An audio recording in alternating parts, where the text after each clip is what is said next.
Right now at 7, one person is dead after a double stabbing in Wake Forest. Why investigators say this was not a random crime. Then, we've never done this before, never. But we just felt, when I heard about it, I couldn't get it off my heart. North Carolinians came out against casinos being built in the state as lawmakers decide the future of their expansion. See a live report. The new timing of a front that will increase our chances for rain and storms. And the newest forecast track for Tropical Storm Lee. Right now at 7, we are taking a live look at a beautiful evening in Beaufort, where hopefully temperatures are starting to cool down after we reached a new high of 98 degrees today, our 61st day this year, hotter than 90 degrees. Good evening and thanks for joining us. I'm Ashley Rowe. And I'm Dan Haggerty. We also have our 13th official named storm in the tropics, Tropical Storm Lee. Still a week or so out from any possible impact in the U.S., but WRAL's meteorologist Kat Campbell in the Severe Weather Center tracking the storm for us, Kat. And it developed quite quickly overnight. It's already a tropical storm now. Top winds 45 miles per hour as it moves to the west-northwest at 16 miles per hour. Here is the official forecast track from the National Hurricane Center. It should become a hurricane by tomorrow night or early Thursday morning. And then it's possible it undergoes rapid intensification by the weekend, calling for a Category 4 hurricane. Some of the intensity models even elevating this to a Category 5 hurricane by the time we get to the weekend.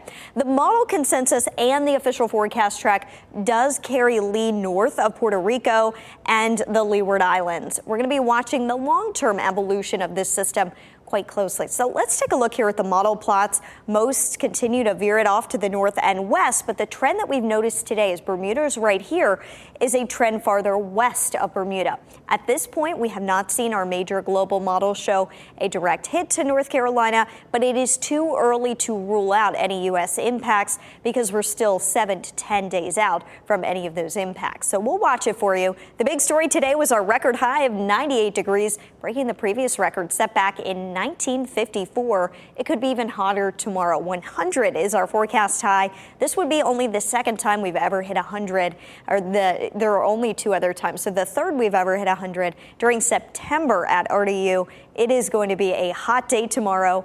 Luckily, we have a cold front on the way. I'll track when it arrives coming up. That sounds nice. Kat, thank you. Today, the student accused of shooting and killing a UNC professor on campus was indicted on charges. 34-year-old doctoral student Tylay Shi is charged with murder and discharging a firearm on educational property. She is in jail on no bond.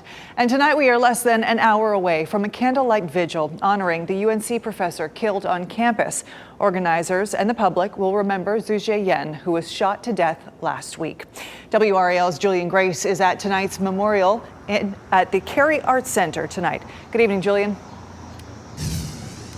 Good evening, Ashley. Ashley, I do want to tell you this. Within the last 5 minutes, organizers showed up for the memorial as they get everything together.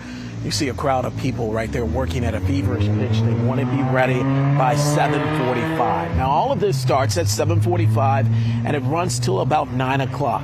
We are expected to hear kind words about Dr. Yin and his impact. He also served as an associate professor in UNC's Department of Applied Physical Sciences, and many describe Dr. Yin as a scholar, a friend, and a colleague. There are so many people that were inspired by his work, and we hope to hear from some of those individuals later tonight at 10 and 11. And Ashley, I'm told there's expected to be a lot of people right here. I think they expect them to fill this courtyard that is right here behind me. It'll be a powerful moment. Julian Grace, live in Cary. Thank you, Julian. In the last 2 hours, we have learned a lot more about a woman who is dead now after two people were stabbed at a home in Wake Forest. Investigators still on the scene at this hour trying to figure out exactly what happened. Wake County deputies responded to this home on Ligon Mill Road. This is around 11:30 this morning. That's where they found two adults with stab wounds and what's believed to be at this point a domestic incident. Both victims were taken to the hospital with serious injuries, and one of them later died. Investigators have been on the scene for more than 6 hours today. They have said that the stabbing was not random and that there is no threat to the public. Just 3 weeks into the new school year, and NC State is dealing with a student's death on campus. The university is sharing a few details about what happened. Today, the university confirmed a student died outside the 12-story Sullivan Residence Hall. In his message to students, Chancellor Randy Woodson promoted mental health resources for students and staff, including a crisis hotline. Students, especially first-year students, are still trying to process what happened. The first time I found out, I saw the police in front of the hall, and I asked some guy in the elevator, I'm like, hey, do you know what happened? He said there was a student death. And so, it was pretty shocking. I didn't know how to take it at first, and I still don't really know how to take it. The university added 15 counselors this year and now has an embedded counselor for each college. Those changes were part of an extensive set of recommendations put forward by the Student Mental Health Task Force. It was launched in response to a series of deaths last year. If you or anyone you know is having thoughts of suicide or going through a crisis, there's a 24-hour lifeline staffed and ready to help. Just dial 988. I'm Matt Tallhome in the WRAL Live Center. We've learned police have arrested a couple in connection with the killing of a man in Rocky Mount. This shooting happened Saturday morning right here on Tessie Street in these apartments right here. This is not too far from Marigold Park in Rocky Mount. I want to show you the two suspects who have now been arrested. These two right here on your screen, you can see this is 31-year-old Melody Shipman and 28-year-old David Edwards. They were arrested about 2.5 hours away from Rocky Mount in High Point after police say they led them on a high-speed chase there. They are now charged with shooting and killing Jermaine Pone, a 39-year-old there in Rocky Mount early Saturday morning. Again, Rocky Mount police are telling us these two are dating. They are a couple there. They are now facing charges in connection with that killing. Matt, thank you. Right now, Goldsboro leaders are discussing whether to raise salaries for firefighter and police officers in the city there. The Goldsboro Police Department says as of last month, nearly 34% of officer positions are vacant. Close to 15% of firefighter positions are also unstaffed. Both departments say their current salaries are just too low to attract and keep staff in the area. The fire chief tells WRAL these staffing shortages, in his opinion, makes the city less safe for the public and first responders. Some residents say they'd support some pay increases. We need to have full staff, and with that low percentage, I just don't feel that we're covered. WRAL reached out to every Goldsboro City Council member and the mayor to ask if they'd support the raises. Council members Hiawatha Jones and Bill Broadaway responded, saying they support the pay raises and are reviewing the plans submitted by the departments. State House lawmakers came back to Raleigh today to discuss whether to expand gambling in North Carolina. Republican leaders are supporting adding up to 4 new casinos and allowing video slots across the state. WRAL Capitol Bureau Chief Laura Leslie heard from some today who don't want to see that happen. The state lawmakers are talking about adding new casinos in Nash, Anson, and Rockingham counties. But all those discussions are happening behind closed doors. And that's led some to accuse Republican leaders of cutting backroom deals with some of the gambling firms that have spent hundreds of thousands of dollars on campaign contributions. Some people who live in the communities where the casinos would go think those casinos could bring crime and lower property values. They came to Raleigh today to tell lawmakers they want to have a say in the issue with local referendum votes. So far, legislative leaders aren't willing to do that.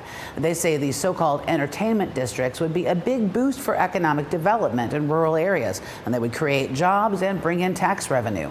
There are members of both parties who are opposed to expanding gambling, so Republican leaders are pushing to put the expansion into the state budget to make it easier to pass. However, we're hearing that some lawmakers are saying they won't support the budget if there's gambling in it, and social conservatives are warning GOP leaders it could cost them votes next November. Laura Leslie, WRAL News, Raleigh. Coming up, one of the most popular classes in Wake County right now is 3 years old. Still ahead, the explosion in interest in the pre-K program and just how big it's gotten. Plus, numerous health scares are calling attention to the age of those serving in elected office. After the break, we go in depth to discuss age limits for politicians and what history has to say about it.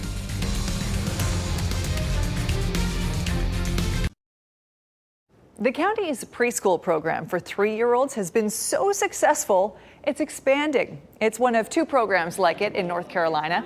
Wake 3 School started last year. There were 1,000 applications for 100 slots. It was so successful that all parties decided to expand that this school year to 200 slots. It's free to parents who meet the income eligibility. You can imagine why it's so popular.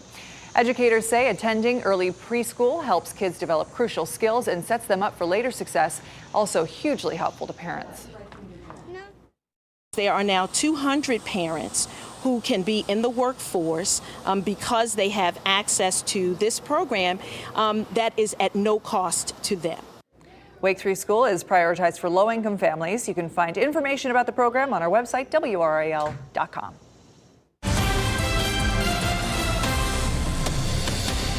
As you've probably seen in the news, Mitch McConnell froze up again last week during his speech. Now, if you haven't seen this video, I'm going to show it to you. If you have seen it, which I'm sure most of you have, please bear with me. It's important to the story. Let's take a look. What are your thoughts on running for re-election in 2026? What are my thoughts about what? Running for re-election in 2026. That's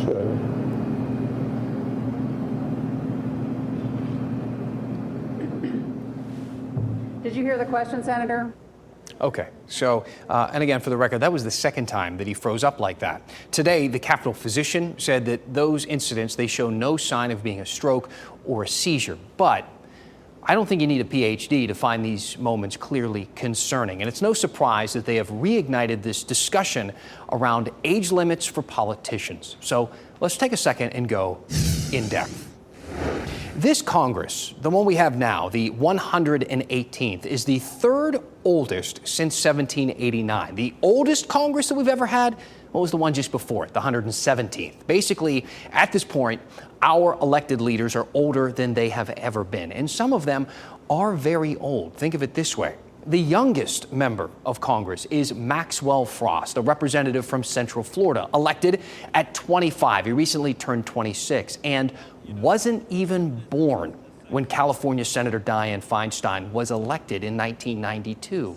She turned 90 this year. When she was 25, Alaska and Hawaii weren't even states yet. Most cars were made without seatbelts, and the average cost of a new home was $12,000. Again, not when she was born, when she was 25. Now, we do have rules about age and serving in our government. You have to be at least 30 years old to be a senator, at least 25 to be in the House, and you can't be president unless you're 35 or older. But there are no rules for maximum age or term limits for Congress, solidified by a Supreme Court case in 1995. At the time, the court found that basically the founders, they could have created term limits if they wanted to for Congress, but they didn't. They chose not to. NPR interviewed a professor from Northwestern who put it this way: whether you're talking about adding term limits or whether you're talking about a maximum age, you're still changing the qualifications that are set out in the Constitution. Though this does bring up that familiar conundrum with that precious document. It's old and may not have foreseen a future where so many people lived for so long. For instance, during the Constitutional Convention in 1787, life expectancy in the U.S. was around 36 years old. Right now, in 2023, according to the CDC, it's more like 79. In our latest census in 2020, we had 5.7 million Americans older than the age of 85. That is more than the entire population in 1787. But the founding fathers were pretty smart, right? Perhaps they considered this trajectory as a possibility. I mean, people still got old back in the 1700s. Jefferson died at 83. Adams was 90. Or maybe the idea of an 80-year-old president to our founders was as far-fetched as people having machines in their brains. Last month, the Smithsonian published Woman with Paralysis Can Speak by Thinking with a Brain Implant and AI, which is a major breakthrough in a larger goal to continue integrating tech into our bodies and minds to meld us with computers. Or how about the fact that we can grow organs from stem cells with 3D printers that use organic tissue to extend lives? Stanford researchers are so far along with this, they're running into major ethical quandaries. Check out this quote from one of the lead researchers about growing brain tissue. He said, "Creating a non-human primate with human brain cells is a boundary we wouldn't cross." Just so we're on the same page here, he's talking about growing a human brain inside of an ape. I'm not sure that came up at the Constitutional Convention. Here, gentlemen, Roger Sherman, delegate from Connecticut, hear me out. What about a gorilla president? If he has a human brain, of course. And while we're still a long way from electing Abraham Lincoln, it is true that we know more today about our bodies and our minds than ever before, including how we age. Frankly, because there are more people who are older to study today than there ever have been. And the newest science around what they've discovered with our brains as they get older is absolutely fascinating.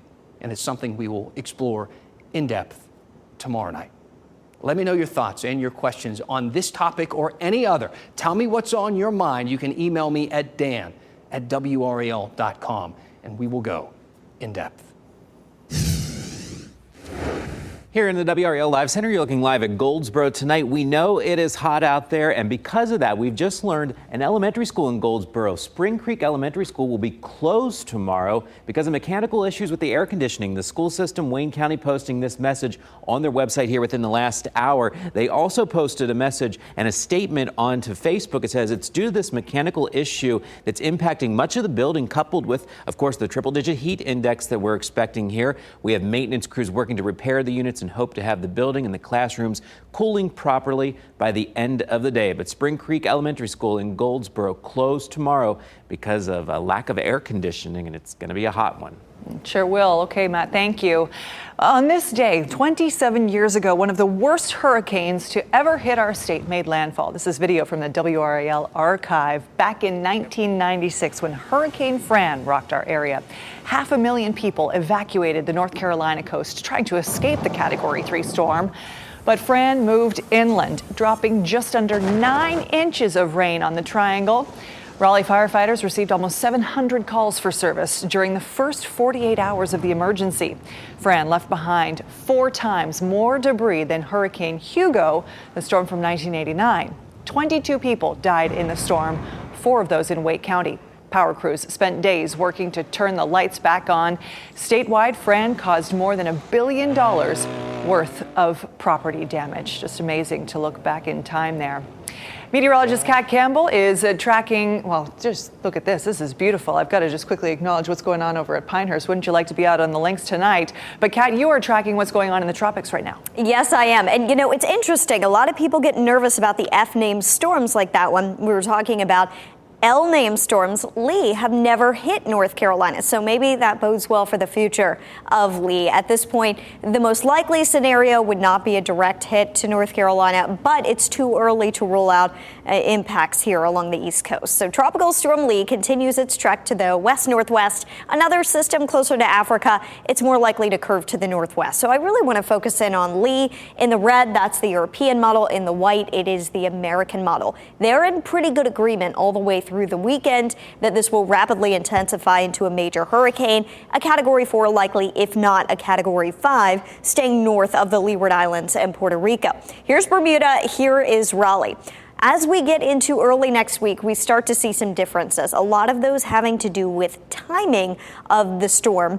As we move ahead through next Thursday around lunchtime, we're looking at more of a trend to the west than what we saw yesterday for the middle of next week. Yesterday, the models were positioned a little bit closer to Bermuda, bringing a threat of a direct impact there, but we're seeing kind of that recurve to the north in between the East Coast and Bermuda on the models today. So we're going to have to closely monitor this to see if that trend to the west continues.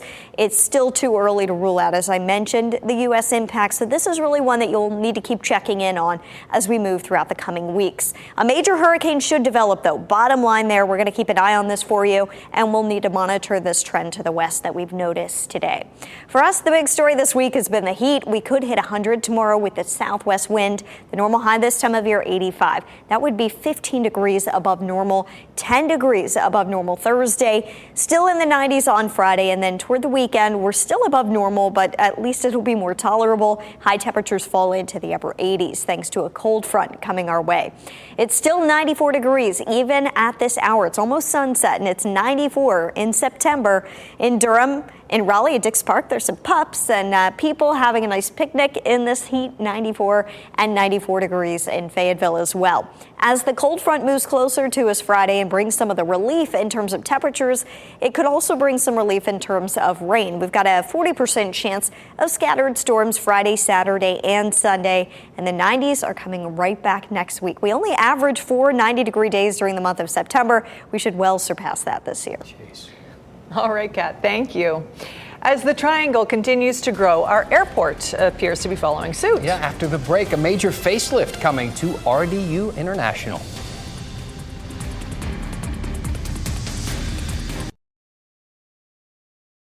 Taking a live look at RDU right now, the airport's main runway has been approved for a major facelift. A lot of changes out there. The FAA signed off on the airport's authorities' plan to replace it with a newer, longer one. The replacement runway will be built from about 500 feet from the current one, so it can stay in operation during construction. This will also make room for future additions and more gates at Terminal 2. The new one will allow more distance for takeoff and landing. This project is expected to cost more than $500 million and be completed by 2028. So April 3rd, 2024, that is the date Pinehurst number 10 will open to golfers. It looks nice, doesn't it? Pinehurst posted this video on its Instagram today. Those looking to be the very first to try it out can book their tee times right now. My birthday's in April if you're looking for a, just saying. Hey, ladies and gentlemen, we have a name. So say hello to Kipeki. It means unique. It's the rare spotless giraffe that was born July 31st at Bright Zoo in Tennessee. I mean, they say this is maybe the only one on the planet or ever. The zoo director announced the name today on the Today Show. He's known for being the only solid giraffe in the world, according to the zoo. As you can see, her mom has spots, but the little one born without them. Some people are saying they should have named him Spot. That worked. Oh, Thanks for I would have enjoyed that one. Thanks for joining us tonight. Our next newscast is at 10 on Fox 50 and 11 on WRAL. Have a great night.